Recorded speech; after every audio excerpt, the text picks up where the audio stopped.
சகோதரர்களே, நபியுல்லாஹி ஸல்லல்லாஹு அலைஹி வஸல்லம் ஒவ்வொரு தொழுகைக்கு பின்னாலும் யா அல்லாஹ் வறுமையை விட்டு நான் உன்னிடம் பாதுகாவல் தேடுகிறேன் என்று துஆ கூட செஞ்சிருக்கிறார். அவ்வளவு கொடூரமானதான் வறுமை. காதல் ஃபக்ரு அன் யகூன குஃப்ரா, வறுமை ஒரு ஆளை காஃபிராக்கி உண்டாங்க ஸல்லல்லாஹு அலைஹி வஸல்லம்.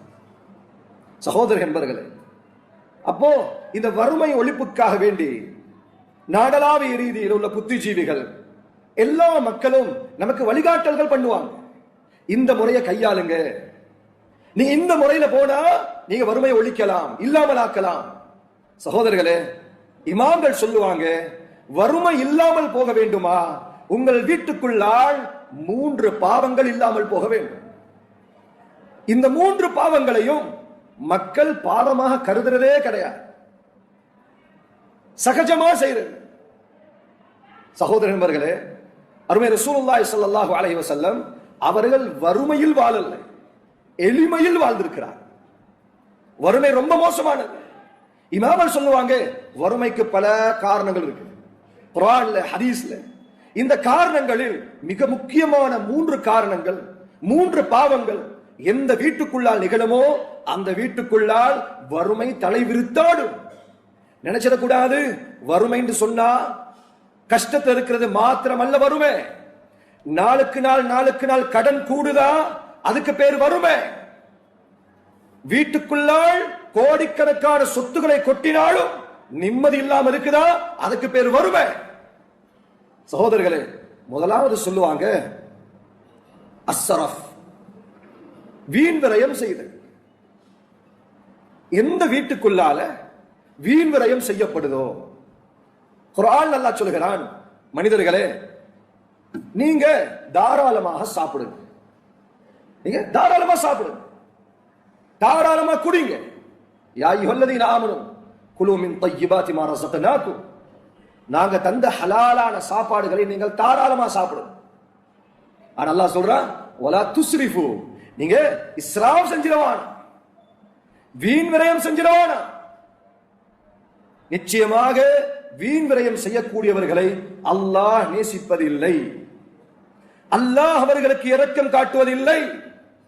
சகோதரர்களே, நண்பர்களே, எம்முடைய வீடுகளுக்குள்ளால் எங்களுடைய மனைவிமார்கள், வீட்டு பெண்கள், சமையற்காரர்கள், இவர்களுக்கு நாங்கள் கட்டாயமாக கடமையாக்க வேண்டியது என்ன? சாப்பாடு போதாமல் போனாலும் பரவாயில்லை, வீண் விரயம் வந்துடக்கூடாது. சாப்பாடு டஸ்ட்பினுக்கு போக கூடாது. எத்தனையோ வீடுகள்ல சுப்ஹானல்லாஹ் பிள்ளையுடைய பெம்பர்ஸும் ரொட்டி துண்டும் ஒரே டஸ்ட்பின்ல. கான்ல பார்த்தா சோறு, சிங்க்ல பார்த்தா சோறு. எத்தனையோ மாமிசங்கள் ஃப்ரிட்ஜ்லயும் அங்கேயும் இங்கேயும் மாத கணக்கில் வச்சு அது உக்கி போன பின்னால அது அப்படியே டஸ்ட்பினுக்கு வீசுறது. முஸ்லிம்கள் சரளமாக வாழக்கூடிய பகுதியில தான் அதிகமான சாப்பாடுகள் இஸ்ராஃப் ஆகிறது. குர்ஆனில் அல்லாஹ் சொல்கிறான், இன்னல் முபذிரீன கானூ இஹ்வானஷ் ஷயாத்தீன், நிச்சயமாக வீண் விரயம் செய்யக்கூடியவர்கள் ஷைத்தானுடைய உடன்பிறப்புகள். பாத்ரூம்ல தண்ணி சொட்டிக்கிட்டே இருக்கு, அந்த தண்ணியை டெப்ப ஆஃப் பண்றதுக்கு ஒரு ஆள் இருக்க மாட்டான், அந்த டெப்ப சரி செய்யறதுக்கு ஒரு ஆள் இருக்க மாட்டான். சகோதரர்களே, எத்தனையோ நாடுகள் தண்ணிக்கு திண்டாடுறாங்க, காசு கொடுத்து தண்ணி வாங்குறாங்க. அல்லாஹ் சொல்கிறான், என்னுடைய முஹம்மது ஸல்லல்லாஹு அலைஹி வஸல்லம் அவர்கள் சொல்கிறார்கள், நீங்கள் வீண் விரயம் செய்யவானா. ரசூலுல்லாஹ் ஸல்லல்லாஹு அலைஹி வஸல்லம் அவருடைய பகல் உணவுக்காக வேண்டி ரொட்டியும் அதுக்கு ஆழமாக வினாக்கிரியும் தேனும் வைக்கப்பட்டது. வினாக்கிரியும் தேனும் சொன்னாங்க ரசூலுல்லாஹி ஸல்லல்லாஹு அலைஹி வஸல்லம், உதுமானி ஃபீ இனா, ஒரு சாப்பாட்டுக்கு 2 ஆணம், ஒரு ஆணத்தை எனக்கு இரவைக்கு வைங்கண்டா. அவங்களுக்கு விளங்குது, இந்த ஒரு ஆணம் எனக்கு போதும், 2வது ஆணத்தோடு சாப்பிடுவது வீண் விரயம். சகோதரர்களே, எனக்கு விளங்குது, இந்த சாப்பாடை நான் சாப்பிட ஆரம்பிக்கிறேன், ஆரம்பிக்க முன்னால எனக்கு கணிக்க முடியுது, எனக்கு யூகிக்க முடியுது, இந்த சாப்பாடை நான் சாப்பிட முடியும். 5 பேர் ஒரு சஹன்ல உட்கார்ந்தா 15 பேர் சோத்தை கொட்டுறது. அதுல இருக்கிற எல்லா சாப்பாடுகளையும் ஒண்டா கொட்டி கடைசியில தின்ன முடியாம அதை அப்படியே சுத்தி சுஃப்ரால கொட்டி அதை அப்படியே சுருட்டி வீசுறது. சகோதரர்களே, நம் நம் எச்சில் சாப்பாடுகளை சாப்பிடுவதற்கு வெளியில் ஒரு கூட்டம் காத்துக் கொண்டிருக்கிறார்கள். அவர்கள்ட்ட போய் கேளுங்க, பசிட வழி என்ன, பசிண்டா என்ன, அதன் அவமானம் என்ன? எத்தனையோ பெண்மணிகள் பால் கொடுக்கிற குழந்தையை தூக்கிட்டு கை நீட்டுறாங்க. அவர்களுடைய மானம், அவர்களுடைய மரியாதை, கௌரவம், குடும்பம் எல்லாத்தையும் தூக்கி பின்னால போட்டுட்டு அவர்கள் வயிற்று பசிக்காக கை நீட்டான சகோதரர்கள். நிக்காஹ் என்ற பெயர்ல, வலிமா என்ற பெயர்ல சகோதரர்களே சாப்பாட்டுக்கு நடக்கிற இஸ்ராஃப் ஆச்சரியமா இருக்கு. அல்லாஹ் தண்டனை இறங்காம இருக்கு.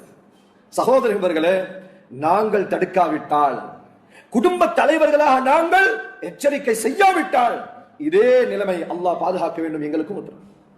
வரலாறுல பதிவு செய்யறாங்க, அப்துல் மலிக் பின் மர்வான் 5 தலைமுறை மன்னர் பரம்பரை. வாப்பா, அப்பா, பாட்டன், முப்பாட்டன் எல்லாமே மன்னர் பரம்பரை.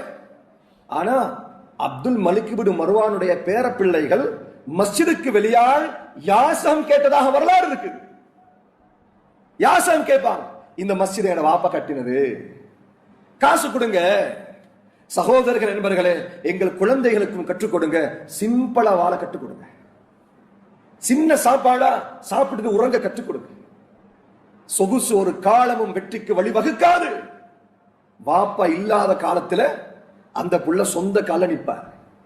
போதும் என்ற மனசு நிரப்பம் அவர்கிட்ட இருக்கு. சகோதரர்கள் என்பர்களே, இது முதலாவது பாவம்.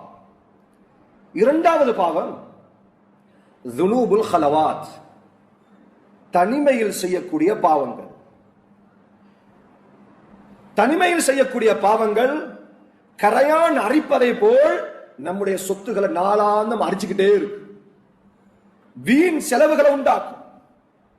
ஃபுதைல் பின் இயாத் ரஹ்மத்துல்லாஹி அலைஹி அவங்க சொல்லுவாங்க, நான் அல்லாஹ்வை மாறு செய்கிறேன், அதனுடைய தாக்கத்தை ஃபஅஜிது அஸரஹா ஃபீ ஹிமாரி வ ஃபீ இம்ராஅதி வ ஃபீ ஃபஅரி பைதி. சொல்றாங்க, நான் அல்லாஹ்க்கு மாறு செஞ்ச பின்னால அதன் தாக்கத்தை என் வாகனத்தில் கண்டுகொள்கிறேன். திடீர்னு எங்கேயாச்சும் போய் மோதிக்கிது, எங்கேயாச்சும் ஒரு செலவு இழுத்து வைக்குது. அதே போல் என் மனைவியிலையும் காணுகிறேன், திடீர்னு வாயாடியா மாறிடுறா. நல்லா இருந்த பெண் சொல்லிவிட்டு சொன்னாங்க, வஃபி ஃபஅரி பைதி, என் வீட்டு எலிகளிலும் காண்கிறேன்.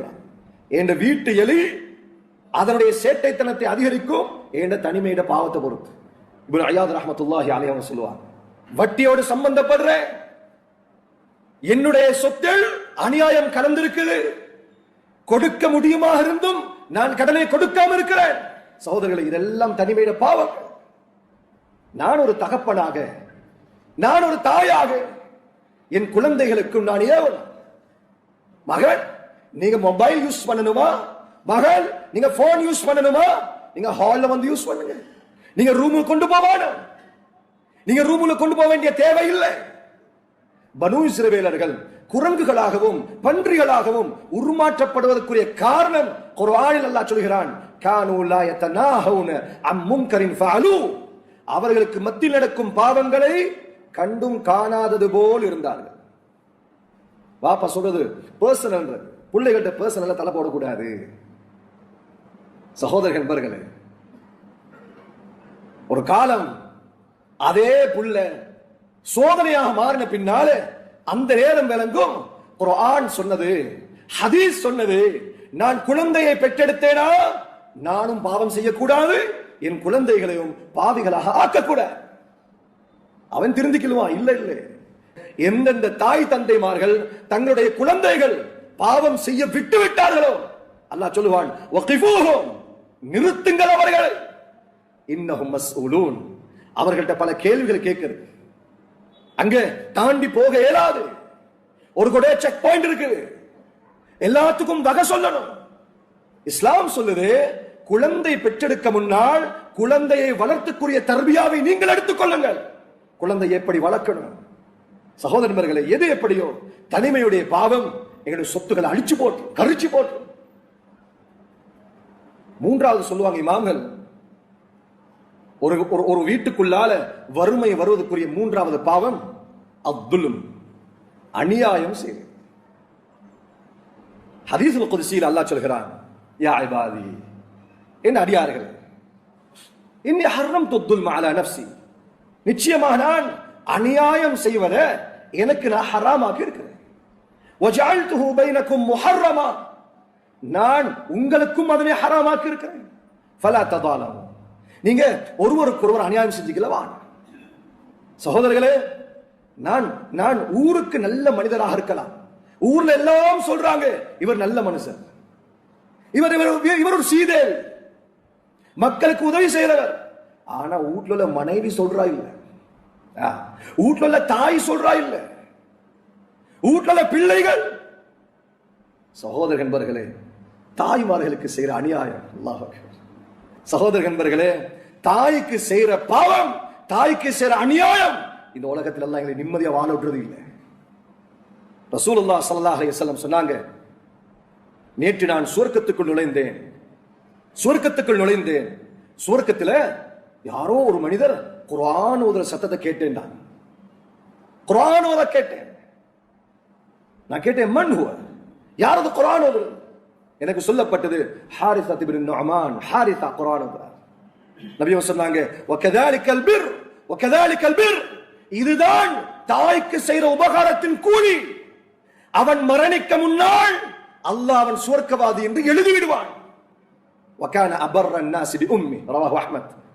சகோதரர்களே, என தாய் சொல்லணும், என்னுடைய மனைவி சொல்லணும், இவர் எனக்கு நல்லவர், இவர் எனக்கு அநியாயம் செய்யல, இவர் என்னுடைய குழந்தைகளுக்கு துரோகம் செய்யல. சகோதரர்களே, ஒரு தடவை உமர் பின் கத்தாப் ரலியல்லாஹு அன்ஹு அவங்க மக்களுக்கு பைத்துல் மாலுடைய பணங்களை பிரிச்சு கொடுத்திருக்கிறாங்க, பொருட்களை. ஒரு ஆள் ஓடி வந்தார், வந்து சொன்னார்,